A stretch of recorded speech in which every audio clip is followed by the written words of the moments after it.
Colorado, Washington, an interesting game here, right? Colorado, of course, pretty impressive this year. They did lose at USC. Maybe some, some holes in their armor have been exposed a little bit. But Washington, coming off a tough overtime loss in Oregon, they're at home as a double-digit favorite. Did that game take a lot out of them, or do they bounce back here? I know they have a bunch of injuries, but from what I've been reading, the guys replacing them, the guys slated to replace them, are youngsters who might be even better. So maybe the injuries won't hurt Washington that much. It is a big spread here, a relatively low total. I was thinking about maybe a shot with the over. What's your take on this one, Al McMordie?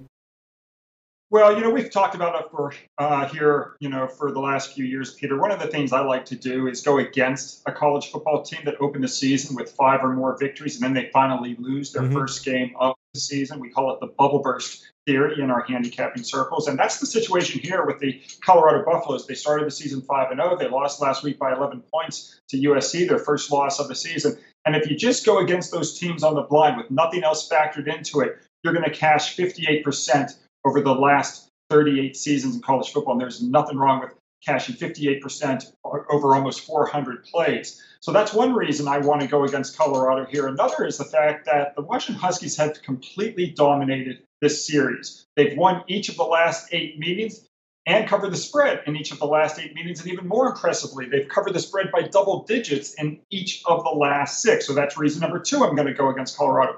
Finally, as you mentioned, the Washington Huskies off that upset loss last week in Oregon. I actually had a play on Oregon in that game, so that game didn't surprise me at all. But Pac-12 conference teams have gone 97-64 ATS off an upset loss if they were playing a 625 or better conference opponent in that current game. So I'm going to take the Washington Huskies here and lay the points, look for them to bounce back on their home turf in Seattle. All right, well, the line has gotten bet down, which makes some sense in light of how huge the line was when it opened and how legitimately talented Colorado is this year. So I think the line movement in Colorado's favor makes some sense. It opened at 17. It's now down to 15.5, but at Bookmaker, it's already at 15. So Al McMordie will give you Washington minus 15, minus 110. Ian Cameron, Al McMordie makes a very compelling argument. What do you think?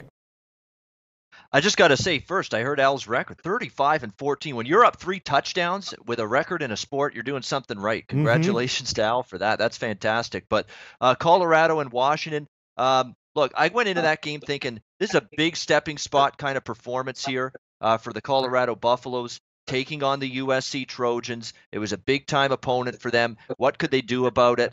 I didn't like what I saw out of Steven Montez last week. I mean, he looked like it looked like some of that early success he had was a bit of fool's gold, maybe a bit schedule related. I mean, you start to look at Colorado's early season schedule. There's not a lot of meat on that bone. The Nebraska win was supposed to be very impressive, and Nebraska's still looking for their first win on the college football season. And now I'm concerned you're going on the road. You're facing an elite defense. I've had concerns all year about Jake Browning. I don't know if this guy's got the ability to make big plays in this kind of price range, but I'd be worried about taking Colorado. And Laviska Shenault, this is a guy they've relied on so much at wide receiver. Like, they really rely on this guy, nursing now a toe injury that he suffered last week. That's a big concern for Montez and this offense going on the road against the caliber of defense that Washington can bring to the table. I was looking at Colorado early in the week, but the Shenault injury, just the way they played against USC last week, has taken me completely off that side. And they might be actually walking into a little bit of a problem situation here in Seattle this weekend.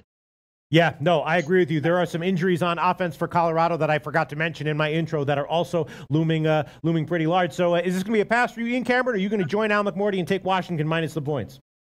I'm going to pass because I still have some Browning issues. I'm not a big fan of that guy, but I'm going to pass. But yeah, Colorado, I was interested. Not anymore. Not even close. Hey guys, thanks for tuning in to our channel. Now, we've put a lot of work into producing all these free videos, so please help us out and keep all our content free for you forever by simply liking, sharing, commenting, and subscribing. Now, not to mention, a visit to our industry-leading website will warm the hearts of all our SBR employees, especially myself. Now, the links are over there to the left, so do check those out. Thanks for watching.